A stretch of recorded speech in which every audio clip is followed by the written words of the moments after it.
Gülsene sen de lan.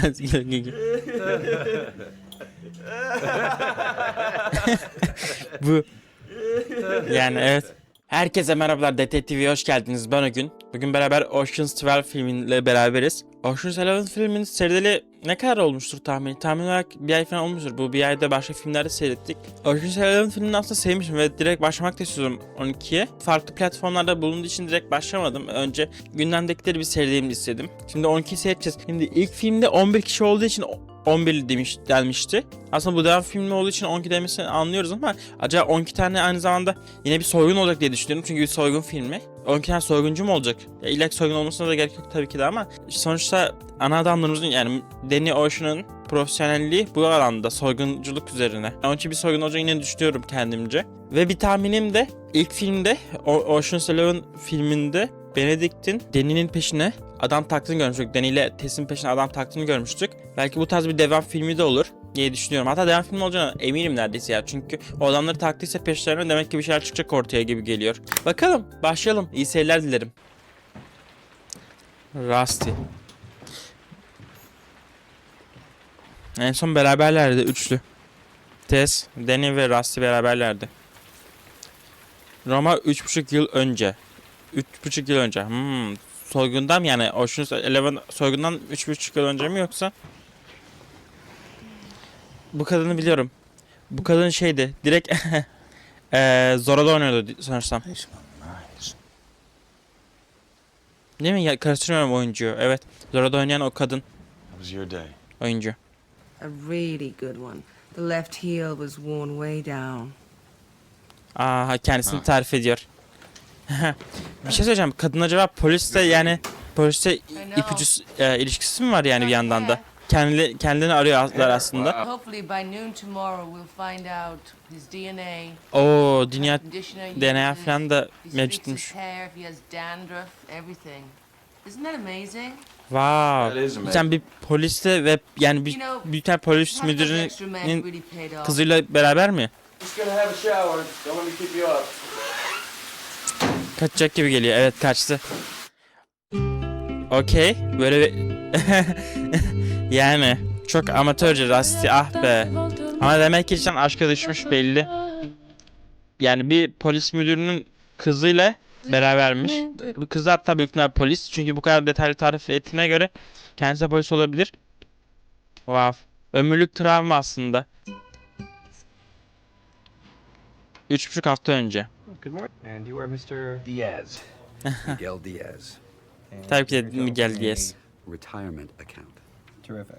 Emekli hesabı. You know, I was once in a vault while I was being robbed. Şu an ne yapıyor? Emekli olmaya çalışıyordu işte kendisini bir basketbol koçu olarak gösterip de sıradan bir hayat mı yaşamaya çalışıyor? Okey, testte direkt görüyoruz böyle ev hayatı, baksana. Aynen düzgün bir ev hayatı kurmaya çalışıyorlar sanki beraber. What do y'all do? Herkes soruyor ne iş yapıyorsunuz diye. Cidden aynen. Sıradan bir hayat yaşamaya çalışıyorlar. Hey, it's your Okey, böyle başlayacağımızı hiç beklemiyordum yani.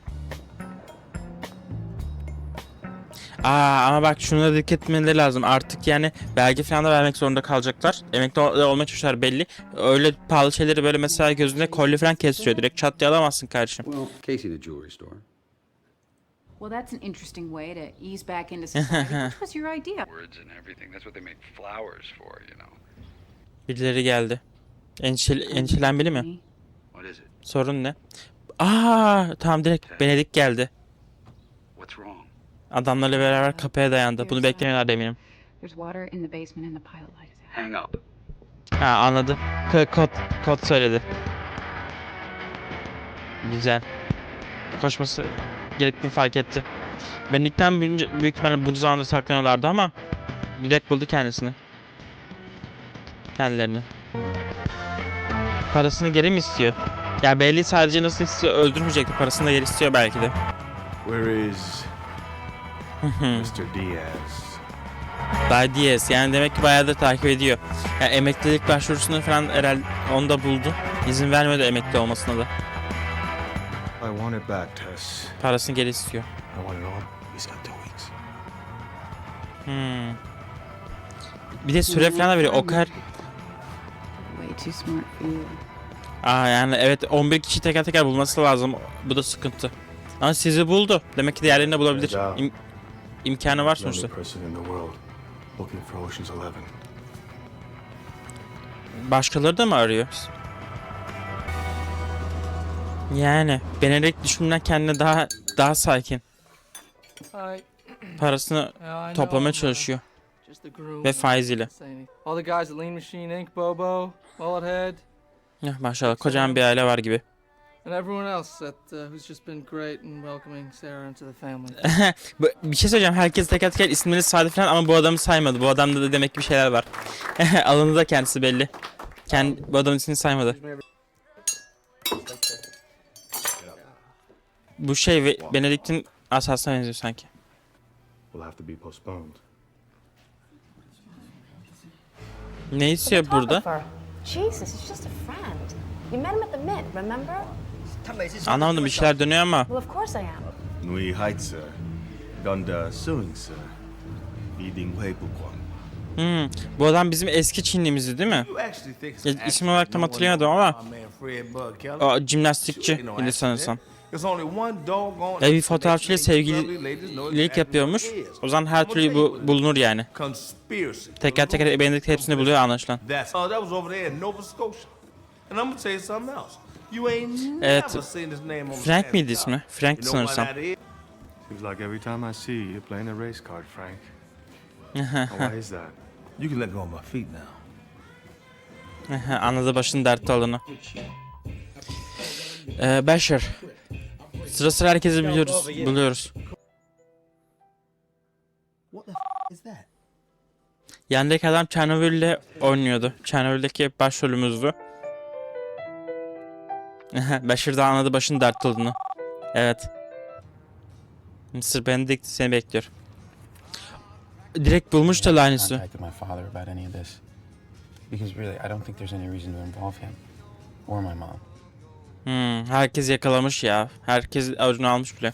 Evet çok aslında It's all on you, Linus. kapsamı bayağı büyük bir ve çok fazla imkanı var. Sınırsız parası var. Böyle bir adamdan kaçmak da evet çok zor. Because I have Tabii ki. a whole There appears to be a slight problem with your card. Sol muydu? Sol. Evet sol bulum. That I would understand. No, Mr. Benedict. Bay Benedict. Evet. Kalp krizi geçirecek şimdi. Terry Benedict. She's looking at me from across the room. Herkese sıra sıra böyle cellat gibi üstüne geliyor. She's been Herkese korkusu oluyor ama kimseyi yakalamıyor ya da öldürmüyor ya da herkesten parasını mı istiyor? Olay bu mu? Yani size zaten istediğim zaman işinize bakabilirim. Sizi istediğim zaman öldürebilirim. Bana paramı geri vereceksiniz diyor şu an gibi geliyor. Çünkü kim olduğunuzu biliyorum. Nerede yaşadıklarınızı biliyorum. Hepinizi takip edebiliyorum. Olayında. Thanks for letting me finish. What can I say? You're a funny guy. Bu adamlar da mı? Yani tabii ki de 11 kişi şu an tam olarak hepsi aklıma gelmiyor. Ama herhalde şu an kadar gördüklerimizin hepsi 11 kişinin içinde. Tabii ki de çoğunu hatırlıyorum ama bir iki tane hatırlamadım. Arkada kalan yüzler var. Mesela o aile portfolyosunda birisi de var mıydı o 11'in içerisinde? Vardı herhalde ya. Vardır. Ben gözden kaçırdım. Büyük ihtimal. Please. Tamam bu adamı da hatırlıyorum. Öyle adamımız. Bir falcı falcıyla beraber konuşuyor ve falcı senin jelatinin geldiğini söyleyemiyor mu? 70'lerin dizisindeki elemanımız. Car of all the 17 that you own, and as soon as you turn on the ignition, Okay. you got 2 weeks. Herkes aynen bildiğin o ölüm eşeğini getiriyor. Benim paramı geri vereceksiniz diyor. 2 haftanız var. 2 hafta içerisinde paramı vereceksiniz. Now you told me that your wife said that he called it Ocean 11. Now, who decided that? Bunun için toplanmışlar, evet. It was a collaboration. That moniker is insulting. Yeah, I mean, Danny, it was one job that we did together. Aynen, herkes tekrar toplanmış. Çünkü parasını geri istiyor adam. Ve yani kaçabilecekleri bir yer de yok bu adamdan. Plus interest. How much does everybody owe? 17.3. Adam başı 17.34 milyon dolar borçları var. 19 to be safe. Okay. 19 milyon yani güven. Anybody got that? 19 milyon adam başı. 6. Then I owe 6. Şu ana kadar hiç parasını harcamamış da.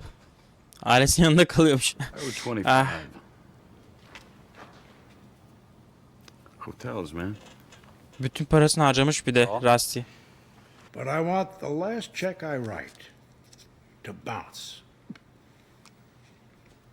So, you having a laugh?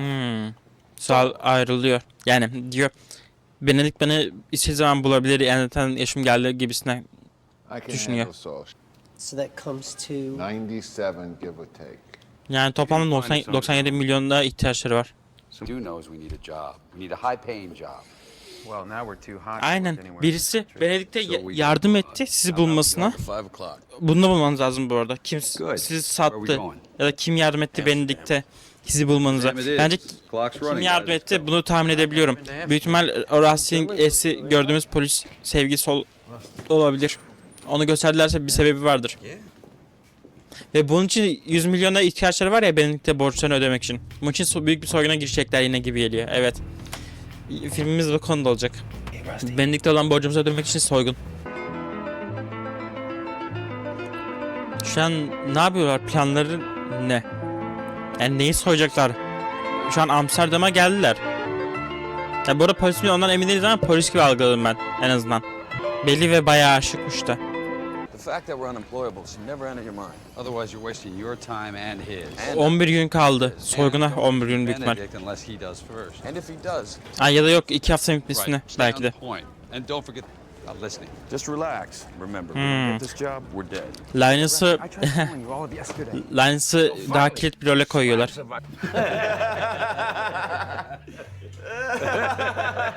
Gülsene sen de Linus.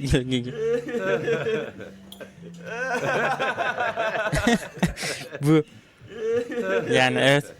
Years later, I realized it was not a spider. It was my Uncle Harold. Yani durum konuşma o kadar garip bir konuşma ki yani Linus ne gülemiyor ne tepki bile veremiyor. Söyleyecek bir şey de bırakamıyor. Yani ne diyeceğini bilemiyor. Ya haklı da bu arada aslında ama bir şeyler demesi lazım da. Nasıl sıçtık diyor.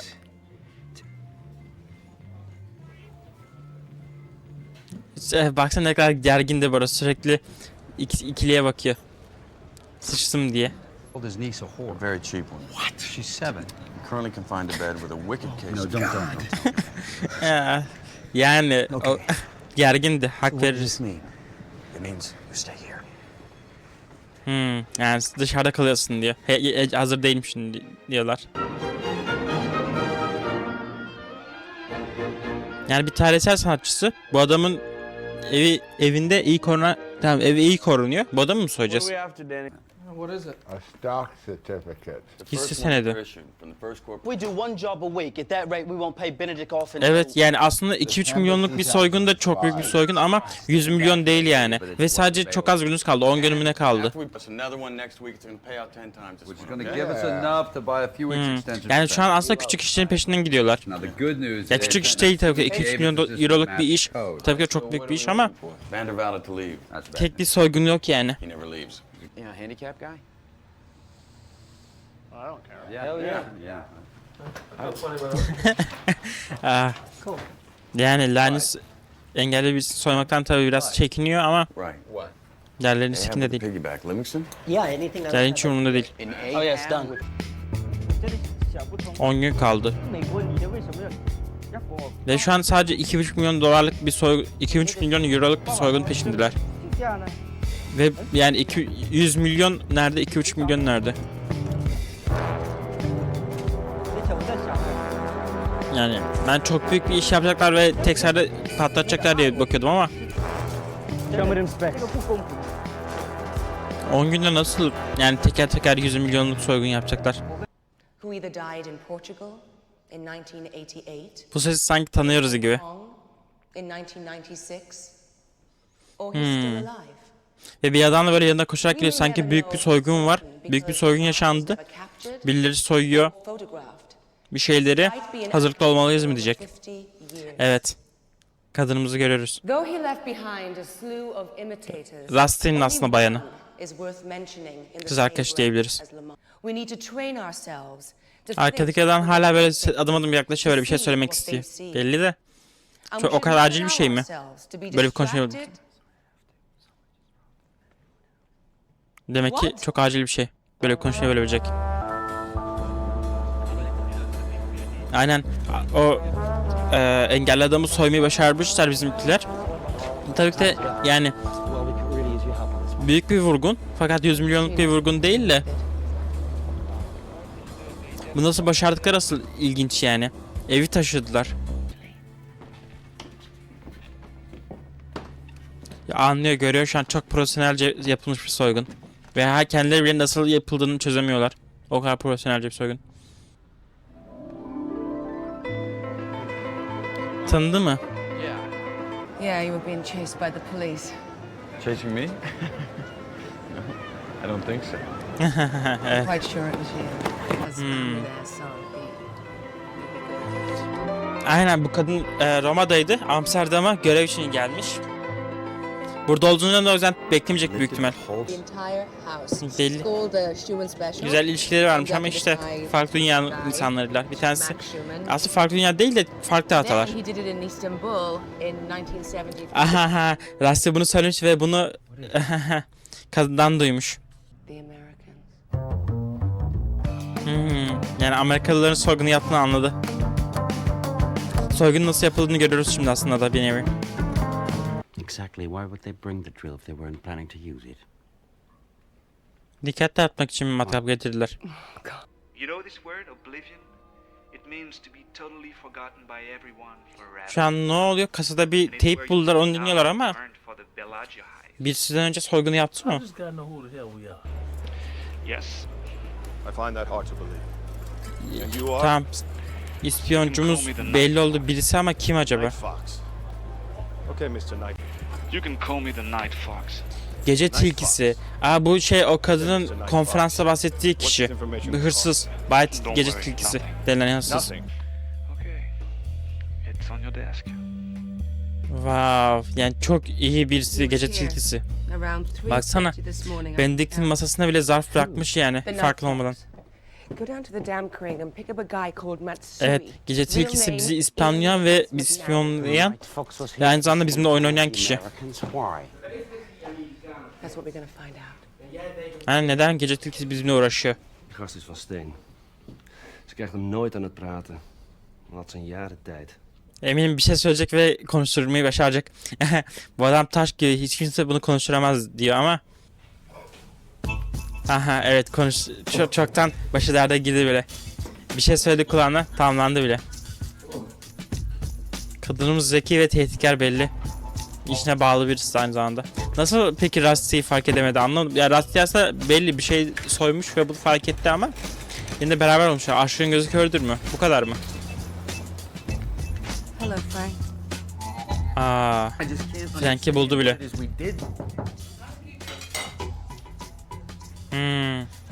O hizmeti değil tabii ki de. Wow, böyle karşılaştılar. Herkesin yüzünde gördü bir de.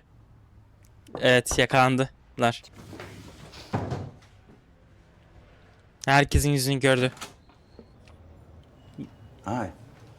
Yakayı ele verdiler bile. What about the figurine? You still have it? Evet, esas peşinde oldukları siz değilsiniz. Gece tilkisinin peşinde. Gece tilkisi esas sıkıntı onlar için. Siz yani küçük hedefsiniz bu polisler için diyor. Bir yandan da işte yani siz küçük hedefsiniz gece tilkisinin yanında diye bahsediliyor. Find out how you offended him. Apologize. Beg for mercy. Gece tilkisinden özür dile, hayatını kurtar diyor.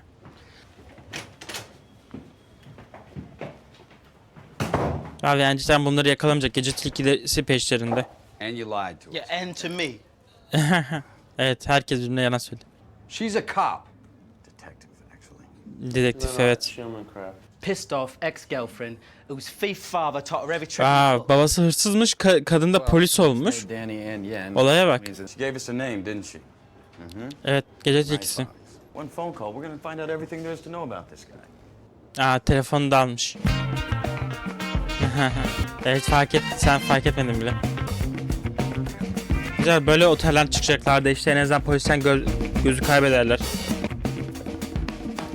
Çin adamımız çantanın içerisindeydi. 6 gün kaldı. Hiçbir şey yani çok az kaldı. I mean, you know, only from the neck up. Okay, şimdi mi buna takıldık, yaşa mı takıldık? Yani 6 gün içerisinde 100 milyon bulamazsanız öleceksiniz. Gece ikisi bizden tam olarak ne istiyor onu da daha bilmiyoruz. Bizden hala bir şey de istemedi yani. Belli bir şeyle gücendirmişsiniz gece ikisi ama nasıl, neden? Para istemiyor belli bizden. Nasıl gücendirdik? Yani de içinde hala çantanın. Fransız adamın sohbetini dinlemek zorunda kalıyor. Solda evet, dışta kaldı da. Evet yani 6 gün içerisinde evet sol beraber değil ya. Benimdeki büyük ihtimalle öldürecek solda. Yerini biliyor sonuçta.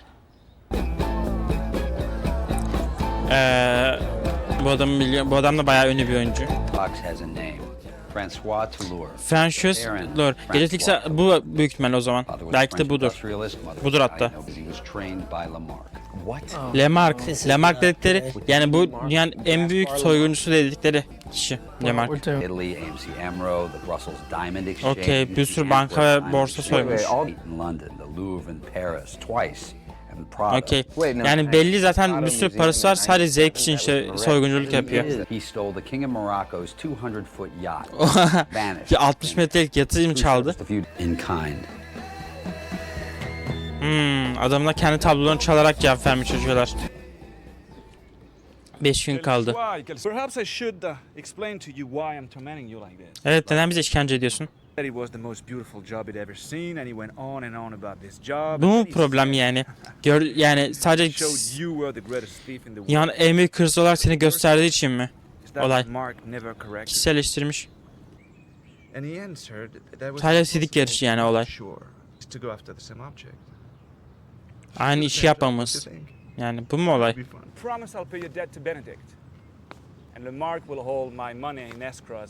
Okey. Yani kendisinden daha büyük hırsız olduğumuzu kanıtlarsak işte parayı ödeyeceğim diyor. Bir yarışa dönüyor aslında. Yarış kazanırsan tamam. Yani polisler aslında bu sayede soygunu öğreniyorlar mı? 4 gün kaldı. Evet. Şimdi neyin peşinde olduklarını anlayacak. En büyüğün peşine gidecekler. Altın yumurta. Yanındaki motorcu ne alakaydı? Yanında bir motorcu vardı dinlemek için kadını. O motorcu kimin adamı acaba? Bizimkilerin mi yoksa gece tilkisinin mi? Öyle polisin kendi içerisinde bir şey mi? Şimdi adamımız geri dönmüş baksana enerjik şekilde. Evet şimdi anladı. Gece tilkisi evet yer içerisinde. Yani son 4 günleri falan kaldı. Bu 4 gün içerisinde bile bunca böyle büyük bir plan yapmak sıkıntı. Her dakikayı burada planlamaları lazım. Hadi bakalım ama işe yarayacak mı?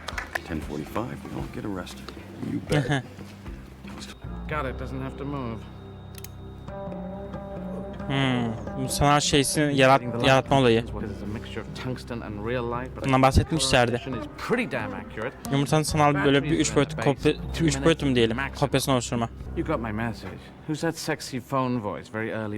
Evet, Isabel polisi. Telefonu polisi. Evet, polisin yani haberi var. Yani aslında bu bütün planları çöpe atar gibi bir şey. Yani Jessica farkında sen bizi polislere bildirdin aslında. İlk çok ilerlemiş, kendisiyle falan tanıştırmış hatta. Bu imza atması kadının aynı zamanda bu soyguncuların peşinde kovalamaya, koşmaya devam edeceğim anlamına geliyor. Bir de Francis yani gece tilkisi kendi tabloları soyuldu diye ihbar etmiş polise. Fakat ya zaten o tablolar çalıntı değil mi yani? Ya da aldığı her şeyi çalmıyor tabii ki de belki de. Böyle karşısına çıkıyor. Aha, hepsini direkt kameraya çekmiş baksana. Hepsini direkt kayda almış. Wow. Gece tilkisi düşündüğümüzden daha hazırlıklıymış. Yani hırsızlar gene dikkatli olur falan kameraya yakalanmamışlardır demişti ama Isabel yakalanmışlar baya bir de. Ne oldu? Bir şeyler dönüyor ama. Oynamış. Erken kaldığına çalışmış ki işte. Gece tilkisi burada arayıp da uyutmamaya çalışıyor böyle. Rahatsız ediyor.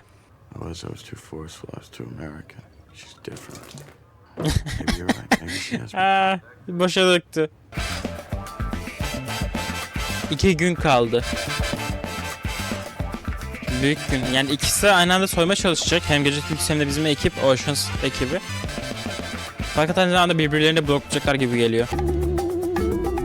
Ve bunun polisin de bundan haberi var aslında. Haberi var yani. Tabii ki de Isabel polisi bunu söyledi ama inanmadılar da. Isabel polisi bunu amirlerine bildirdi ama inanmadılar. Fakat Isabel'in haberi var en azından. Isabel bu konuda tedbirler alacak gibi geliyor. Yakalanmaya çalışacak birilerini. Rassi anladı başının dertte olduğunu, etrafını sarmışlar. Deni'yi de yakaladılar. Hepsini yakalıyorlar teker teker. Yani bize engel olacak bir şeylerin olacağını düşünüyorduk. Aynen sıradan çıkın. Sıra size bakıyorlar. Yüz çizimi bile. Yüz çizimini var direkt. Patladınız. Daha içeri bile giremediniz. Kaç. Linus kaç. Herkes yakalandı. Herkes paçayla verdi. Go over the list again. Yani sadece bu 3 kaldı. Come on, let's go. Linus'ı lider olarak konuşturmaya çalışacaklar. What about Tess? What about her? Tess'e ne olmuş? It's actually a looky-loo with a Ama bundle of Tess'i bir gün içerisinde buraya getirmek nasıl olacak peki? He's mad. It's madness. Yeah, it's crazy. Tess Amerika'da değilmiş sonuçta. I mean, that's a trifecta. Evet mantıklı bir yere değindi ama Tess'i nasıl gün içerisinde buraya getirecek? Soygunu dahil edecekler ve bunu söylemiyor. Abi yani gün içerisinde yetişebilecek mi? Kaç saatteki uçak acaba? Yani ben en azından saatler sürer diye bekliyordum. En azından akşama kadar sürer gelmesi diye bakıyordum ama yetişecek gibi duruyor. Okey cidden Tess geldi. Just a couple of days. Which, you know, on the bright side, he's completely safe from Bennett. Anladı Tess olayları da. Actually, she sounds like her. No, she needs a southern accent. Seni hırsıza dahil etmeye çalışıyoruz. You're gonna have to play a small role in this thing. Evet. Okay, so can you turn around? Just give you a little. Yalnızlık bırakılacak. Ben Isabel yerine gelecek diye düşünüyorum ama yok öyle olacağını düşünmüyorum şu an.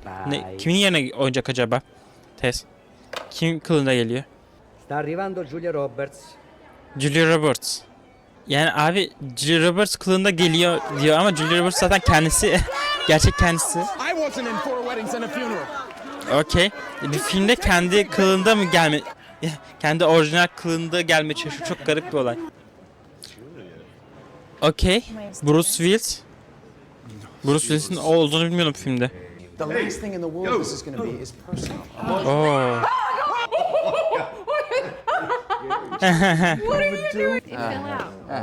Oh God. İkinci telefon da vardı. Şu an okey Sal döndü. Sal yardıma geldi. Sana da geldi. Bahse giriyorlar. Şu an hapisteki seslerini duyuyoruz. Yani başarabilecekler falan bunun için bahse giriyorlar. Diğerlerini tanıyamayacaklar mı? Tanıyacaklar ya. Şimdi tanıyacak Isabel. Evet bir şeylerin döndüğünü anlayacak umarım. Başardılar. 2 dakikada değiştirdi. Ama anladı gördü de. Fark etti de değiştirdiklerini. Aynen değiştirdi 2 dakikada ama 2 dakika bile sürmedi saniyeler içerisinde. Ama işte hazırlıklı polis sizi bekliyor.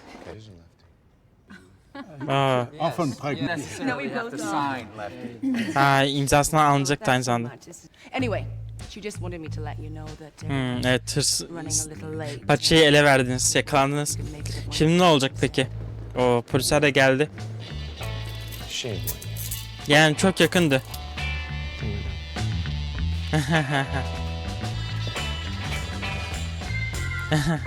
Yanlarına gelmişlerdir umarım. So, how'd it go? Evet, yanlarına gelmişler. Evet, hepsi başarısız oldu. Bu ne abi? Yani şimdi ne olacak ki? Hepsi başarısız oldu yani, başaramadılar. Planlar suya düştü ve hepsi hapiste şu an. Ve suçüstü yakalandılar aynı zamanda. Umarım yedek bir planları vardır da yani zannetmiyorum. Çünkü her şey çöpe gitti. Yedek planını yap. Aslında zaten yakalanmıştı. Deniller zaten yakalandı ve bununla ilgili yedek plan yaptı Yunus ve bu da aslında güzel bir plandı ama bu da başarısız oldu. Sırası hepsini tehdit etmeye çalışıyor. Konuşturmak için.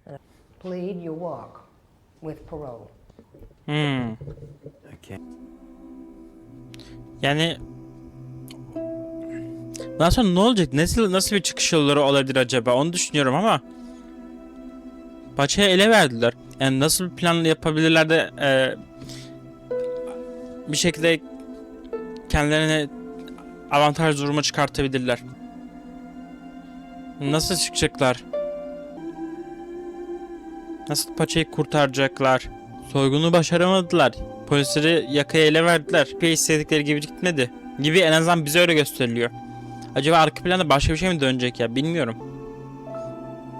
Şimdi ben bir çıkış yolu göremiyorum. Umarım bize bir şey gösterirler. Yani böyle bir şey düşünmüyorum filmin. Bir şeyler dönüyor şu an bu arada. Bu kadın kimi, annesi falan mı yani? Aynen bir şeyler dönüyor bu arada. Aynen bir şeyler planlamışlar. Aynen bir şeyler planlamışlar önceden. Şimdi bizi aydınlatacaklar. Aynen bir şeyler çevriliyor, bir şeyler dönülüyor ama bakalım, bize hala tam olarak aydınlatmadılar.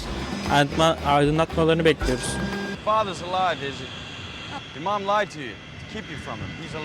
Şu an olayları hala anlayabilmiş değilim. Bana bir an önce anlatmalarını bekliyorum ama soygun ne oldu? 1077 dava diye bir şey yok diyor. Baştan beri polisleri kandırıyorlardı büyük ihtimal ama nasıl ve olaylar nerede başladı? Nereden beridir kontroller bizdeydi? Nerede kontrolleri hiç kaybetmedik mi yoksa? Evet, misafirlerim var.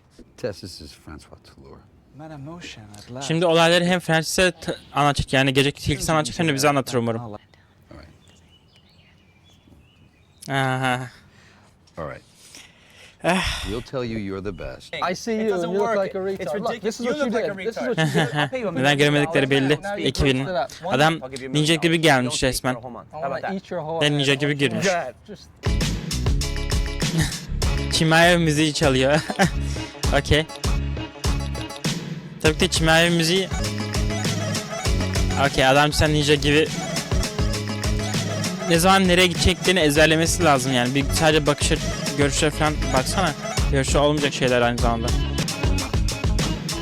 Neden bu soygunu yapmak istediğini belli oldu yani. Buna büyük ihtimal yıllardır belki de çalışıyor. Yani bilmiyorum ne kadar süredir çalışıyor ama çok uzun süredir çalışıyor olması lazım. Her adımı ezberlemesi lazım. Yani şu zamana kadar bütün adımları ezberlemiş olması lazım. Yani çok uzun zamandır büyük ihtimalle buna soyguna çalışıyordu. O yüzden bu soygunu istedi özellikle. You didn't win. Sanki kazandık gibi ama yani bir rahatlıkları varsa. Ama bir şeyler açıklamadılar. Açıklama yapmaları lazım. Bize işte şimdi öğreneceğiz asıl. Bir şeyler dönmüş belli. Baksana nasıl rahat duruyorlar. Çantanı kontrol et. Yumurta cidden sende mi? Yani şu an aslında gece tilkisinin elinde olan yumurta sahte bir yumurtaymış. Olay çıkarttılar ve yumurtayı böyle almaya çalışacaklar da Yumurtanın böyle güvensiz bir şekilde sadece sıradan yolcu treninde ilerlemesi biraz bana garip geldi. Kaplar bile o kargaşada. Yani yumurta hiçbir zaman sende olmadı. Gerçek yumurta. Evet, bir kopya çaldın. Unit 222. Şimdi olayların farkına vuruyor. I've only known him as Lamarck. Lemark, Lemark. Evet. Lemark'la tanışacak yani. Yani en büyük soyguncusu olarak bilinen Lemark. Babası Lemark mıymış? Okey. Yani babasının Lemark olması biraz değil, bayağı bir sürpriz oldu bizim için. Bunu acaba Rusty'ler ne zaman öğrendi? Babasının Lemark olduğunu. Benedict'te ödemesini yapıyorlar. We done? Issue closed. 198 milyon dolar. Oha. Actually, God forbid anything does happen to you. We will not be involved. Zannetmiyorum. İşin... Kendisi gelmiş bile, gecesi ikisi. Yani gecesi ikisi direkt Benedict'i soymaya çalışacak. Öyle mi? Baksana, hırsızlarla dolu bir odada eski polis, dedektif, artık hırsızlarla beraber. Yani Isabel... ya şöyle... Yani Isabel hiçbir şeyin yoktu. Yani bir dedektifsin, bir polislik yaptın, bilmem ne yaptın. Bunca sene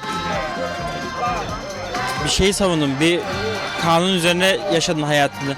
Bir anda bu kadar değişti mi yani? Sadece babanın kimliğini öğrenip de zaten babanın hırsız olduğunu biliyordun. Tamam, babanın dünyada sıradan bir hırsız olması ayrı bir şey. Yani en büyük hırsız olması ayrı bir şey.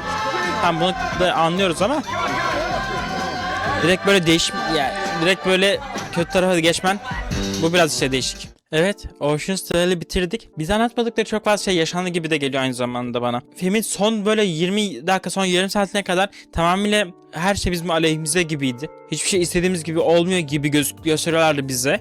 Yaptığımız her şeyde başarısız gibi gösteriliyordu ve karakterler de öyle davranıyordu. Fakat aslında çoktan 5 gün kala, birkaç gün öncesinden aslında biz planlama yapmışız. Lemark'la falan görüşmüşüz ve Lemark'ın kızını da bir şekilde bağlantılarını kurup da bunları birleştirerek Lemark'tan bazı bilgiler almıştık. Çok kritik bilgiler almıştık. Mesela müzede bulunan altın yumurta aslında gerçek olmadığı, önceden nasıl oraya geldiğini falan öğrenip de işte trende nedense siviller, yani böyle paha biçilmez bir eserin sivillerle beraber bir trende yolculuğunu öğreniyoruz. Ve bu soygunu başarı yapıyoruz. Bunları bize hiç göstermediler.